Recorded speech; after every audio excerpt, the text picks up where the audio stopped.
Now time for some track conference championships with NLL titles at stake in Napoleon. Mara Scott continues to surge. Watch the Springfield junior in lane 4. She set a record last time out in the 100-meter dash, a half a second faster today. Unofficially 11.2 seconds. Scott pulls off the triple wins in the 200 and 400 as well. Anthony Wayne's Connor Long couldn't pull off the distance double bested by Southview's Ben Tucker in the 1600, but he runs away with the 3200, 940 and change to take the 2-mile crown. The Southview boys win the team title while the Perrysburg girls take their crown. And let's hear from some of those new title winners.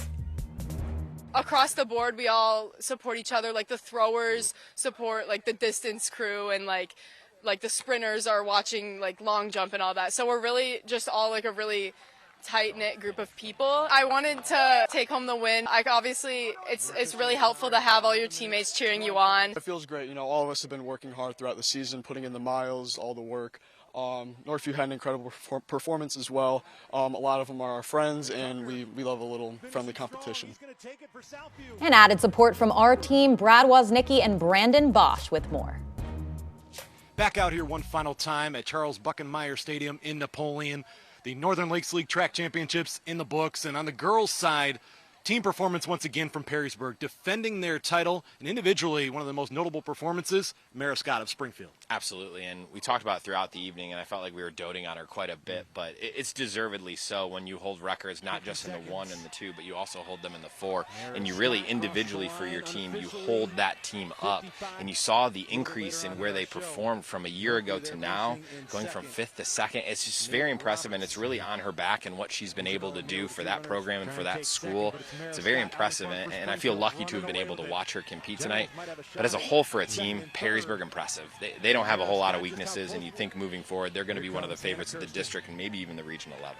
Mara Scott did help Springfield move from 5th place a season ago up to 2nd this year, so congratulations to the Blue Devils program and the strides they made in Perrysburg defending their title.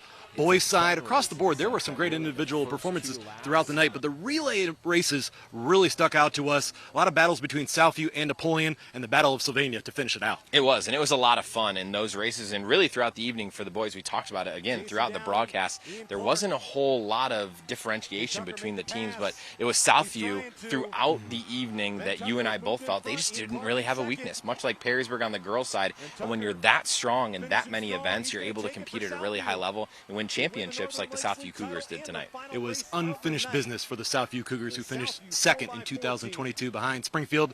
Here in 2023, the Cougars come out on top on the boys' side, and on the girls' side, the Jackets remain on top.